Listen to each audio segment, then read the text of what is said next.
ஜேபிசிக்கு இதை பாஜக இதை ஈல்டாகிறாங்கன்னா டிஎம்கே வில்சன் இவங்களோட ஒரு கருத்துக்கு கொஞ்சம் ஈல்டாகி தமிழ்நாட்டுக்கு பாதிப்பு இல்லாம டீலிமிட்டேஷனுக்கு திமுக தன்னோட மக்களவை 22 எம்பிக்களையும் மாநிலங்களவை எம்பிக்களையும் ஆதரவு தருவாங்கங்கிற எதிர்பார்ப்புல தான் பாஜக பண்றாங்க. இன்னைக்கு டீலிமிட்டேஷனுக்கு ஆல் இண்டியா லெவல்ல 2/3 வரதுக்கு திராவிட முன்னேற்ற கழகத்தோட 22 முக்கியமானது. அந்த 22 தேவைங்கிற அடிப்படையில தான் பாஜகவும் நகர்றாங்க. காங்கிரஸ் முதல குத்துற வழக்கம் கர்நாடகாவில் பேசும்போது திமுக ஆதரவை எதிர்பார்த்து தான் பாரத பிரதமர் மோடி அவர்கள் அந்த கருத்தை சொன்னார். கர்நாடகாவில் டிகே சிவகுமார் வரவேற்பார், தெலுங்கானாவில் ரேவந்த் ரெட்டி வரவேற்பார், கேரளாவில் 20-30 ஆகிறத இவர் வரவேற்பார். எல்லாரும் வரவேற்க தான் செய்வாங்க. ஆனா இதனால உள்ள பயன் கொடுக்கிற மோடிக்கு தான் வரும். அதனால இது நடக்கக்கூடாதுன்னு ஒரு சதி திட்டத்தை ராகுல் காந்தி போட்டு நோ டீலிமிட்டேஷன் மாணிக் தாகூர் போன்றவங்களை வச்சு பேச வைக்கிறார். திமுக கேட்க வேண்டிய சூழ்நிலையே மோடிக்கு வராத. உங்க 99 நியாயம்தான், இந்தியா ஃபுல்லா 50% அப்படியே போயிருத்துருங்க அதுங்கிறத நீங்க சொல்லிட்டீங்கன்னா உங்க முதல்வரும் அதை சப்போர்ட் பண்ணுவாங்க, மோடியும் அதை ஈஸியா நிறைவேற்றிட்டு போகும். அதுக்கு தானே ரிஜியை வச்சு ராகுல்கிட்ட பேசினா ராகுல் டீலிமிட்டேஷனே கூடாதுங்கிற அளவுக்கு இதை பண்றாரு. டீலிமிட்டேஷன் மூவ் ஒண்ணுமே பாதிக்காது. தமிழ்நாட்டில் அந்த டீலிமிட்டேஷன் மூவ்ல திமுகவுக்கு 22 தான் முக்கியம். மற்றதெல்லாம் ஒரு உணர்வை காட்டுறது, தங்களுடைய மாநில உரிமையை நாங்க நிலைநாட்டுறோம்னு களத்துக்குள்ள சொல்றதுதானே தவிர அது மெட்டீரியலா எந்த சேஞ்சஸும் அது கொண்டு வந்துக்கிறாரு. இல்ல, டீலிமிட்டேஷனுக்கு அவர் எதிராக பேசுறது வாய்ஸ் ஆஃப் ராகுல் காந்தி தான். அசான் டேட் தாவேக்கா அணி அமைச்சிட்டாங்க. ஃபேர் லிமிட்டேஷன் சொன்ன திருமாவளவனும் அண்ணன் வைகோவும் நோ டீலிமிட்டேஷன் வர்றாங்கன்னா தாவேக்கா கூட்டணி அவங்களுக்கு முக்கியம்னு ஆயிட்டாங்க. அப்போ காங்கிரஸும் மற்ற இடங்களை செய்ய முடியாததை நம்ம ஊர்ல மாணிக் தாகூரால பேச முடியுது. உங்கள் சத்யாவில் இப்பொழுது ஆடி அதிரடி தள்ளுபடி. மெரிபா பன்னீர் சோடா, ஐ ட்ரஸ்ட் மெரிபா. ஆச்சி மசாலா, எந்த சமையலும் ருசி தேடும் ரகசியம் 20 ரூபாய். ரிஃப்ளெக்ட் நேயர்களுக்கு வணக்கம். அரசியல் பல பரபரப்பான கட்டங்களை நோக்கி நகர்ந்து கொண்டு இருக்கிறது. அது குறித்து விவாதிக்க அரசியல் திறனாய்வாளர் ரவீந்திரன் துரைசாமி அவர்கள் நம்முடன் இருக்கார். வணக்கம் சார். வணக்கம் சார். ஏற்கனவே பார்த்தீங்கன்னா FCRA பில்லை பார்த்தீங்கன்னா ஜாயின்ட் பார்லிமெண்ட் கமிஷனுக்கு அனுப்புவாங்க அப்படின்னு சொல்லியிருந்தீங்க. முன்னாடியே சொல்லியிருந்தீங்க. கரெக்டாக பார்லிமெண்ட்டும் அதை பண்ணியிருக்கு. இப்போ அதே மாதிரி பார்த்தீங்கன்னா டீலிமிட்டேஷன்ல தமிழ்நாட்டுக்கு ஏறக்குறைய 20 தொகுதிகள் கிடைக்கும் அப்படின்னு சொல்லிட்டு நீங்கள் சொல்லிட்டு இருக்கீங்க. தமிழ்நாட்டில் இன்னைக்கு ஒரு தீர்மானம் பாஸ் ஆயிருக்கு. அதை பற்றி உங்களோட கருத்துக்களை போயிருக்கீங்க. நன்றி. FCRA ஜாயின்ட் பார்லிமெண்ட் கமிட்டிக்கு மத்திய அரசு அனுப்புவாங்கங்கிறத நான் தமிழக அரசு தீர்மானம் போடுறதுக்கு 2 நாளுக்கு முன்னாடியே உங்களுக்குள்ள ஒரு பேட்டியில் நான் தெளிவாக அதை பதிவு பண்ணியிருந்தேன். ஓகே, அது வில்சன் திராவிட முன்னேற்ற கழகத்தை, எனக்கு அதில் உடன்பாடு கிடையாது. அந்த இதில் FCR தேவைங்கிறது என்னோட கருத்து. ஃபாரின் கான்ஃபிடன்ஸ் ரெகுலேஷன் ஆக்டில் பல சேஞ்சஸ் பல மத்திய அரசு காலகட்டங்களில் நடந்திருக்குது. கண்டிப்பாக தேவைங்கிறது என்னோட ஒரு கருத்து தான். அதில் அமித்ஷா கிறிஸ்டின்ஸோட அந்த கிறிஸ்டின்ஸ் பெறக்கூடிய கான்ட்ரிபியூஷன் 15 தான். பல டெக்னாலஜிஸ் இருக்குது, இது முறைப்படி பயன்படுத்தணும், இது ரிலிஜியஸ் நியூட்ரல் தான், யாருக்கு எதிராக இல்லைங்கிறலாம் அமித்ஷா விளக்கம் கொடுத்துட்டு இருந்தாரு. குறிப்பாக திராவிட முன்னேற்ற கழகம் திமுகவோட அட்வொகேட் வில்சன் திறமையான ஒரு சகோதரர், அது நோ டவுட். அவங்க ஐடியாலஜிக்குள்ள இருந்து அதை சொல்லி அதை எதிர்த்துட்டு இருந்தாரு. அது முன்னாடியே அந்த எலெக்ஷனுக்கு முன்னாடியே எதிர்த்தாரு. எலெக்ஷனுக்கு பிறகும் திராவிட முன்னேற்ற கழகம் அதை கடுமையாக எதிர்த்தாங்க. பாராளுமன்றத்திலையும் திராவிட முன்னேற்ற கழக எம்பிக்கள் அதை பேசினாங்க. ஸோ ஒரு ஸ்டேக் ஹோல்டர்ஸ் ஒரு எண்ணத்தின் அடிப்படையில் அதை ஜேபிசிக்கு அனுப்புறது தான் பாஜகவோட அரசோட முடிவாக இருந்தது. அதை இப்போ அவங்க செயல்படுத்துகிறாங்க. ஜேபிசி எது சரி எது தப்புன்னு இந்த எம்பிக்களே சொல்லிக்கிட்டு நியாயம் நடத்திட்டு வரட்டு. பட் இதை ஜேபிசிக்கு இதை பாஜக இதை ஈல்டாகிறாங்கன்னா டிஎம்கே வில்சன் இவங்களோட ஒரு கருத்துக்கு கொஞ்சம் ஈல்டாகி ஜாயின்ட் பார்லிமெண்ட் கமிட்டிக்கு போடுறாங்கன்னா தமிழ்நாட்டுக்கு பாதிப்பு இல்லாமல் ஒரு டீலிமிட்டேஷனுக்கு திமுக தன்னோட மக்களவை 22 எம்பிக்களையும் மாநிலங்களவை எம்பிக்களையும் ஆதரவு தருவாங்கங்கிற எதிர்பார்ப்பில் தான் பாஜக பண்ணுறாங்க. டிஎம்கேட்ட அதை பற்றி பேசிக்கிட்டு தான் இருக்கிறாங்க. ஒரு சில கண்டிஷன்ஸ் திமுக போடுறாங்க. அதில் எதெல்லாம் நிறைவேற்ற முடியுமோ அதெல்லாம் நிறைவேற்றி கொடுத்துக்கிட்டு இந்த கான்ஸ்டியூஷன் அமெண்ட்மெண்ட் தேவை, 2/3 மெஜாரிட்டி தேவை. அதற்கு திமுக கிட்ட டீலிமிட்டேஷனுக்கான ஆதரவை பாஜக கேட்டுட்டு தான் இருக்கிறாங்க. அது தெள்ள தெளிவாக கனிமொழி என்விஎன் சோமு முன்னாள் ராஜ்யசபா உறுப்பினர் தெளிவாக அரசியல் நிரந்தர எதிர்களும் இல்லை, நண்பர்களும் அடிச்சுட்டாங்க. இந்த கருத்தை திமுகவில் எல்லாருமே ஒத்துக்கிறாங்க. அதே மாதிரி அரசியல் நிரந்தர நண்பர்களும் இல்லை எதிரிகளும் இல்லைன்னு இவங்க நம்ம சகோதரி வானதி சீனிவாசனும் அதை தெளிவாக சொல்லிட்டாங்க. வானதி சீனிவாசன் கருத்தையும் பாஜகவில் எல்லாருமே ஒத்துக்கிறாங்க. ஸோ இன்னைக்கு டீலிமிட்டேஷனுக்கு ஆல் இண்டியா லெவலில் 2/3 வர்றதுக்கு திராவிட முன்னேற்ற கழகத்தோட 22 முக்கியமானது. அந்த 22 தேவைங்கிற அடிப்படையில் தான் பாஜகவும் நகர்றாங்க. அதனால தான் முதுகுல குத்தின காங்கிரஸ் முதுகுல குத்துற வழக்கம், ப்ரப்போஸ் பண்ண கேண்டிடேட்டையே எய்த்து ஒர்க் பண்ண கட்சி, டிஎம்கே டிஸ்மிஸ் பண்ண கட்சி, இப்படி எமர்ஜென்சி கொண்டு வந்த கட்சி, இந்த தன்மை கொண்ட ஒரு கட்சி திமுக தொடர்ந்து ஆதரித்தாலும் முதல்ல குத்திட்டு போகிறது காங்கிரஸுக்கு வழக்கங்கிறத கர்நாடகாவில் பேசும்போதே திமுக ஆதரவை எதிர்பார்த்து தான் பாரத பிரதமர் மோடி அவர்கள் வந்து அந்த கருத்தை சொன்னார். குறிப்பாக எமர்ஜென்சி எதிர்த்த ஒரு முதல்வர் கலைஞர் கருணாநிதியின் மகன் என்பதனால் எமர்ஜென்சியில் கைது செய்யப்பட்டவர் மு க ஸ்டாலின்ங்கிறதுல ஒரு பெரிய ஒரு ரெஸ்பெக்ட் எதிர்த்தரப்பா ஸ்டாலின் இருக்கும் போதே மோடி அவர்களுக்கு உண்டு. இப்போ தன் தரப்புல மோடி ஸ்டாலினை கொண்டு வருவதற்கான நகர்வுகளை அவர் செய்கிறாரு. திராவிட முன்னேற்ற கழகமும் தமிழ்நாட்டுக்கு பாதிப்பு இல்லாத வகையில் இதை ஆதரிப்பதற்கான சாத்தியக்கூறுகளும் வாய்ப்புகளும் தான் அதிகம். ஏற்கனவே வந்து இவங்க பேசுகிறப்ப வந்து பார்த்தீங்கன்னா அந்த 7.1% ஐ மீன் 18%க்கான அந்த ரெப்ரஸன்டேஷன் வந்து குறையக்கூடாது மாநிலங்களுக்கு அப்படின்னு சொல்லியிருந்தாங்க. ஆல்ரெடி அது அப்படியே தான் வந்து மோடி அவர்கள் அமித்ஷா அவர்களும் பேசுகிறப்ப சொல்லியிருந்தாங்க 7.23% கிடைக்கிறதுக்கான வாய்ப்பு இருக்குது, 50% நாங்கள் எல்லா ஸ்டேட்டுமே வந்து இன்க்ரீஸ் பண்ணி கொடுக்க போகிறோம் அப்படின்னு சொல்லிட்டு. அப்படி கிடைக்கிறப்ப தமிழ்நாட்டுகளுக்கு எத்தனை சீட் வரைக்கும் கிடைக்கிறதுக்கான வாய்ப்பு இருக்குது? 59 சீட்டு உறுதி, 60 மோடி கொடுப்பாரு நான் எதிர்பார்க்கேன். அது வந்து ஒரு சீட்டு அதிகம் கொடுக்கும்போது அந்த எஸ்சி எஸ்டி சீட்டு கூட்டுறது இங்கே கூட்டி விட்டு ஒரு ஏதோ ஒன்று பண்ணி தமிழ்நாட்டுக்கு கூடுதலாட்டே ஒரு சீட்டு 59ன்னு வந்து அரை ஃப்ராக்ஷன் 58 கொடுக்க முடியாது, 59ன்னு கொடுப்பாங்க. அந்த 59 கூட ஷெட்யூல் காஸ்ட்டுக்குள்ள ஒரு சீட்டு இங்கே கூடட்டு அப்படிங்கிற இடத்துக்குள்ள 60 ஆட்டே மோடி கொடுத்துறது வாய்ப்பு இருக்குது. அது தமிழ்நாட்டுக்கும் ஒரு சீட்டு கூடுதலாக எக்ஸஸாக 1.5 சீட்டு ஒரு சீட்டு கொடுத்த மாதிரி ஆயிரும். அது மட்டும் இல்லை ஷெட்யூல் காஸ்ட்டுக்குள்ள ஒரு சீட்டும் கூடின மாதிரி ஆயிரும்.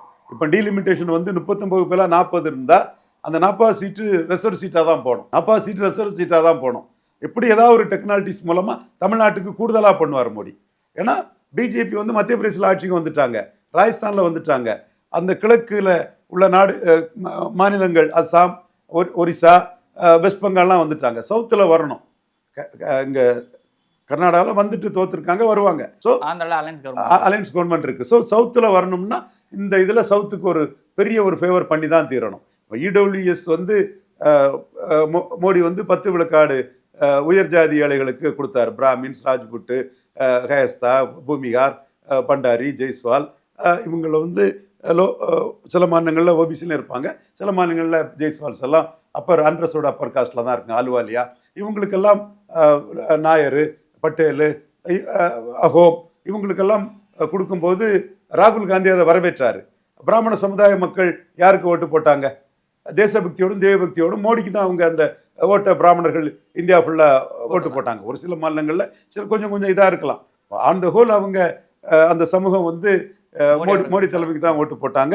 ஏதோ அந்த பிராமண கனெக்ஷன்ஸ் இருந்தாலும் கூட ராகுல் காந்தி வரவேற்றாருன்னு ராகுல் காந்திக்கு யாரும் வந்து அந்த இஷ்யூக்காக ஓட்டை கொண்டு போடலை.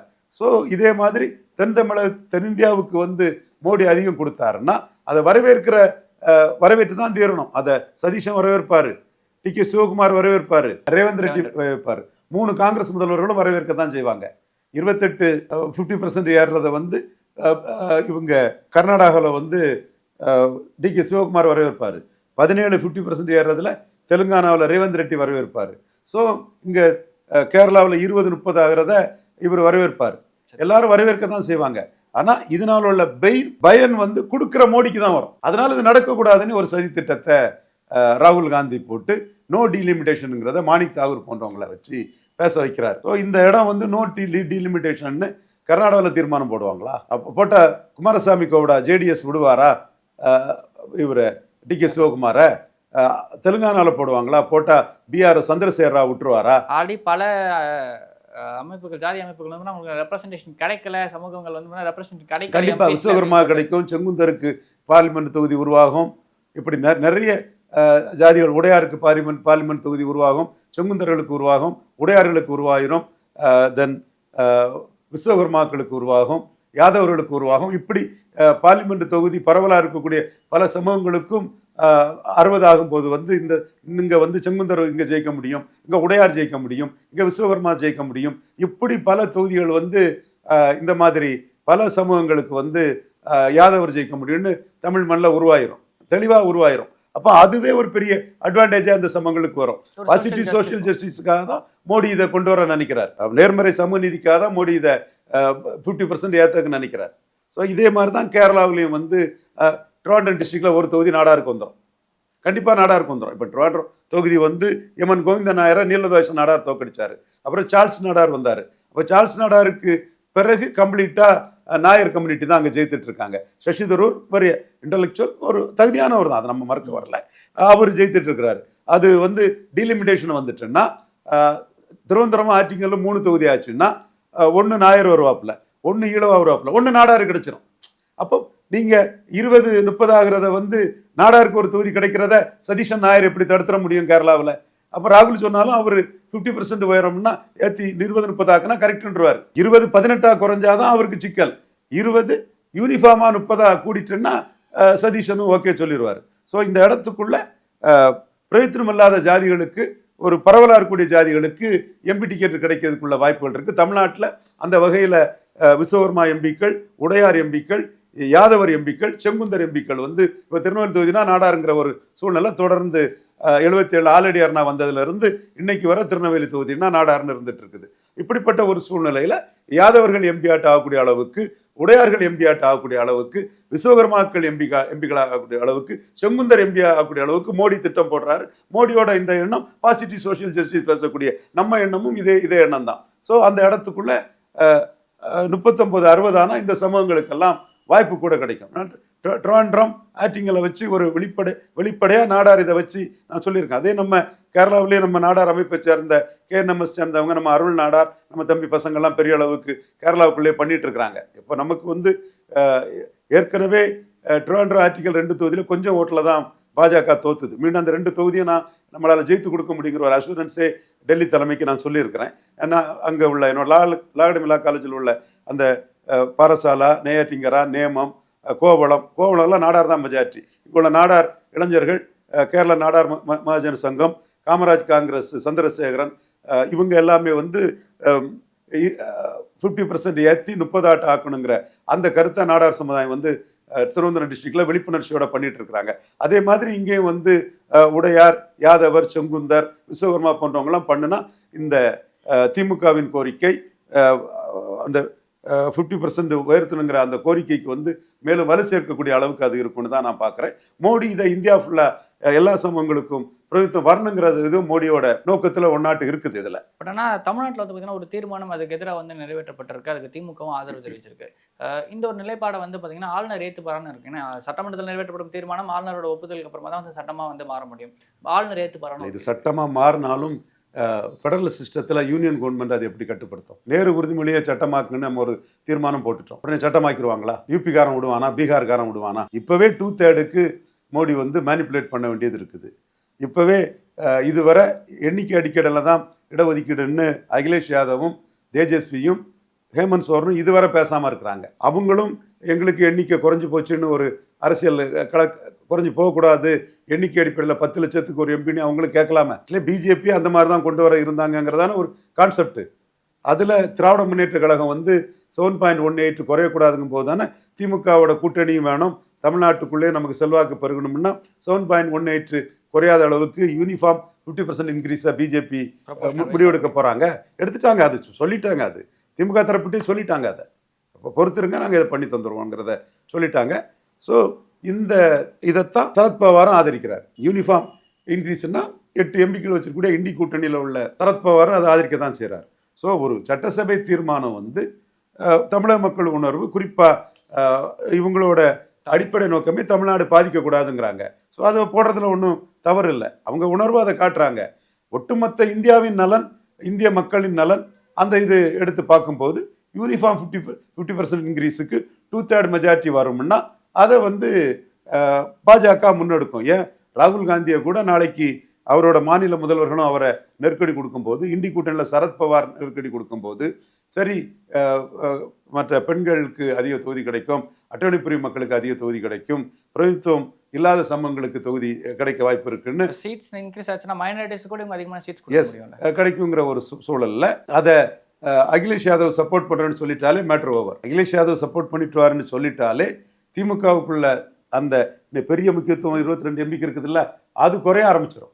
இப்போ நீங்கள் வந்து திமுகவுக்கு முக்கியத்துவத்தை தான் குறைக்கணுங்கிறது ராகுல் காந்திக்கு வன்மமாட்டம் காழ்ப்புணர்ச்சி இருந்தால் நீங்கள் 99 வச்சு சப்போர்ட் பண்ணிட்டு போயிருங்க. திமுகட்ட வந்து கேட்க வேண்டிய சூழ்நிலையே மோடிக்கு வராத. உங்கள் 99 வந்து நியாயம்தான். இந்தியா ஃபுல்லாக 50% அப்படியே உயர்த்திருங்க அதுங்கிறத நீங்கள் சொல்லிட்டீங்கன்னா உங்கள் முதல்வர்களும் அதை சப்போர்ட் பண்ணுவாங்க. மோடியும் அதை ஈஸியாக நிறைவேற்றிட்டு போகும். அதுக்கு தானே ரிஜியை வச்சு ராகுல்கிட்ட பேசினா ராகுல் வந்து டீலிமிட்டேஷனே கூடாதுங்கிற அளவுக்கு இதை பண்ணுறாரு. அதுக்கு வந்து இண்டி கூட்டணியிலையும் ராகுலுக்கு எதிர்ப்பு இருக்குது. அவர் கட்சிக்குள்ளேயே 3 முதலமைச்சர்கள் கர்நாடகா, தெலுங்கானா, கேரளா முதலமைச்சரும் அவருக்கு ஆதரவு வளையத்துக்குள்ளே இல்லை. இதை தாண்டி காங்கிரஸால சக்சீட் பண்ண முடியுமான்னு ஒரு கேள்வி இருக்கு. விஜய் முன்னிறுத்தி இந்த டீலிமிட்டேஷன் சார்ந்த விஷயங்களை வந்து தமிழ்நாடு வரைக்கும் அவங்க பேசிக்கிட்டு இது ஒன்றுமே பாதிக்காது. டீலிமிட்டேஷன் மூவ் ஒன்றுமே பாதிக்காது.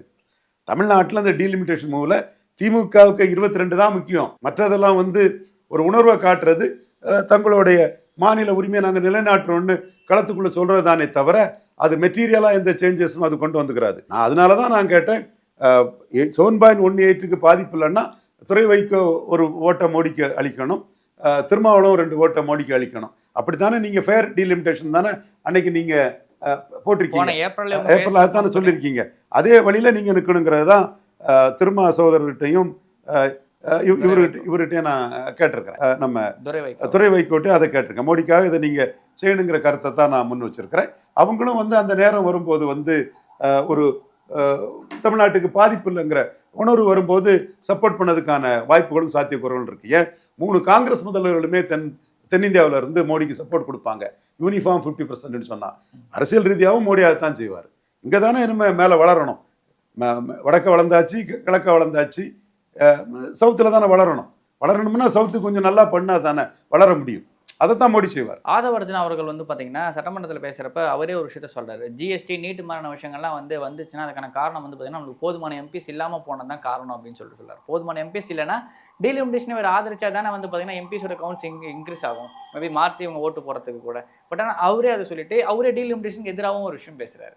இல்லை, டீலிமிட்டேஷனுக்கு அவர் எதிராக பேசுகிறது வாய்ஸ் ஆஃப் ராகுல் காந்தி தான். Sharad Pawar for delimitation, Supriya Sule for delimitation.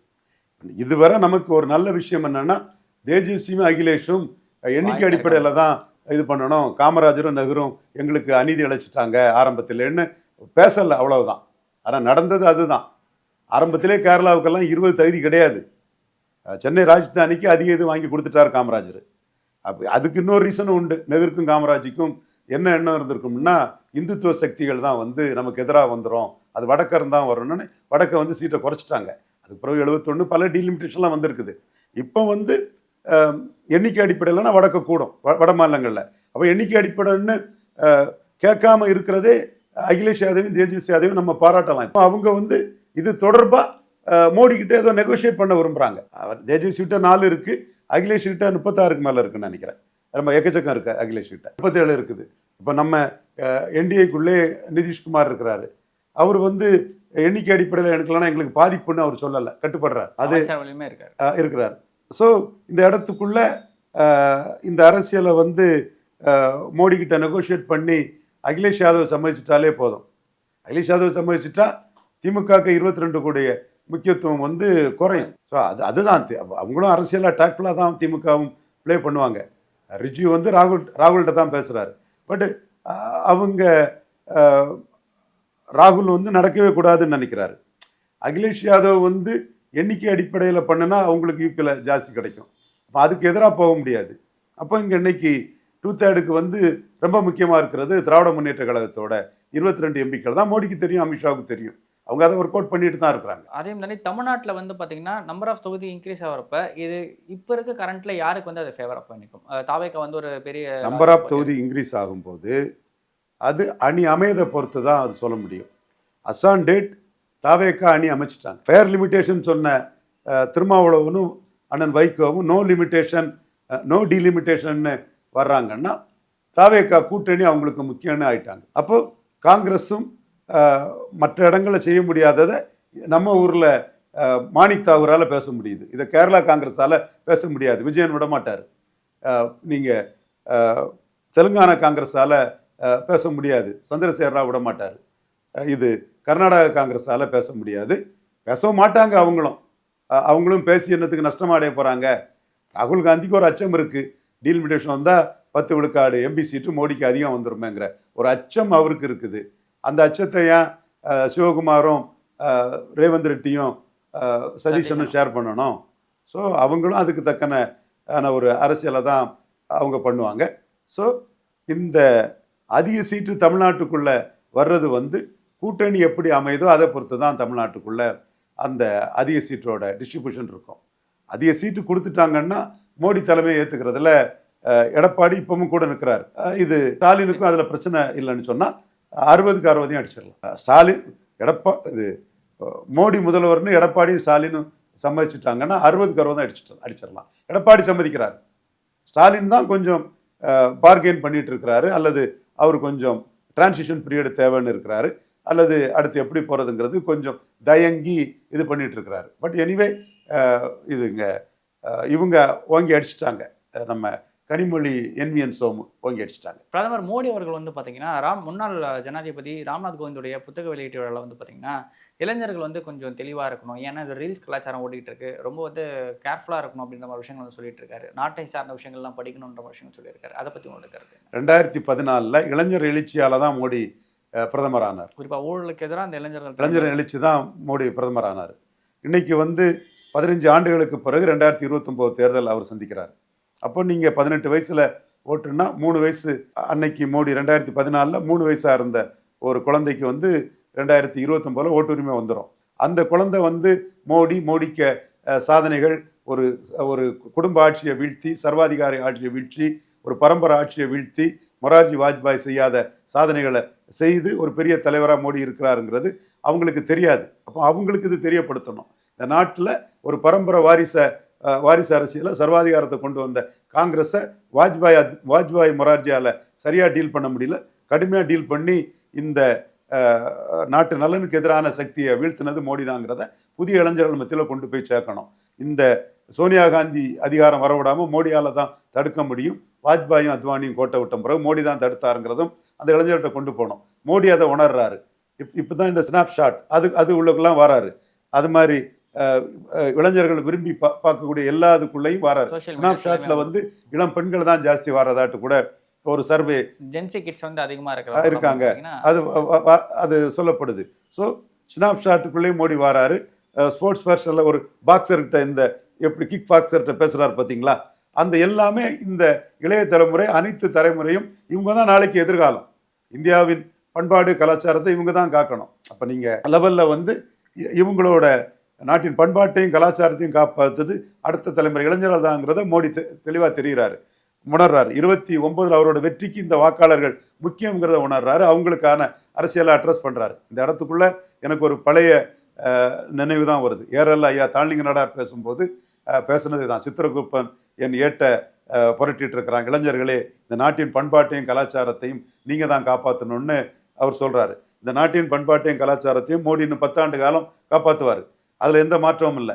ஆனால் 4வது முறை மோடி தான் பிரதமராக வருவார். இன்னும் எதிர்காலத்திலையும் இந்த நாடு, இதன் பண்பாடு, இதன் கலாச்சாரம் எல்லாம் சேதமடையாமல் தமிழ்நாடு, கேரளா பல இடங்கள்லையும் மோடிக்கு MP தொகுதி வரணும்னா இளைஞர்களின் ஆதரவு வளையம் ரொம்ப முக்கியம். ஸோ எதிர்கால RSSின் திட்டத்துக்கும் இன்னும் 10 ஆண்டு கால RSSின் திட்டத்துக்கும் இளைஞர்கள் வந்து ரிபலியன் நாட்டு அவங்க திசை மாறி போகக்கூடாதுங்கிறதுலையும் மோடி தெளிவாக இருக்கிறாரு. அது RSS தான் அதோட பணியை பெரிய அளவு பண்ணணும்னு நான் நினச்சேன். மோடியே இறங்கி அதை பண்ண ஆரம்பிக்கிறது தான் பெரிய ஒரு விஷயமா தெரியுது. ஸோ மோடி ரொம்ப குய்வைவான லீடர், ரொம்ப அலர்ட்டான லீடருங்கிறத இதில் காட்டுறாரு. திருப்பி தேமுதிக போன்ற கட்சிகள்லாம் வந்து பாஜக கூட்டணிக்குள்ளே வரதுக்கான வாய்ப்பு இருக்கு. ஆனால் இப்போ சமீபத்தில் ஒரு சில கட்சிகள்லாம் வந்து பார்த்தீங்கன்னா பல கூட்டணியிலிருந்து விலகி பாஜகவோட நினைச்சிக்கிட்டு இருக்காங்க. திருப்பி தேமுதிக போன்ற கட்சிகள் வரதுக்கான வாய்ப்பு இருக்கா?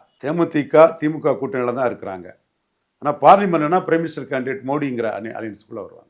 இது வந்து இன்னைக்கு காலையில் வந்து டீலிமிட்டேஷனை ஆதரித்து பிரேமலதா அவர்கள் பேசினா ரெப்ரசன்டேஷன் சார்ந்த விஷயங்களையும் அவங்க வந்து மென்ஷன் பண்ணி கண்டிப்பாக தெளிவாக சொல்லியிருக்கிறாங்க. அவங்க மோடியை டிஃபெண்ட் பண்ணி தான் அவங்க நிற்கிறாங்க. திமுக கூட்டணியில் இருக்கிறாங்க. இன்னும் சொல்லப்போனால் திமுக கூட்டணிக்கும் மோடிக்கும் இடையில கூட அவங்களே ஒரு தேமுதிக கூட அதை திராவிட முன்னேற்ற கழகத்தை இங்கே கொண்டு வரக்கூடிய அந்த அழுத்தத்தை கூட அவங்க கொடுக்கலாம். ஓகே சார், இவ்வளோ நேரம் உங்களோட பொன்னார் நேரத்தை உங்களுக்கு பார்க்க நன்றி. உங்கள் சத்யாவில் இப்பொழுது ஆடி அதிரடி தள்ளுபடி. மெரிபா பன்னீர் சோடா, ஐ ட்ரஸ்ட் மெரிபா. ஆச்சி மசாலா, எந்த சமையலும் ருசி தேடும் ரகசியம். 20 ரூபாய்.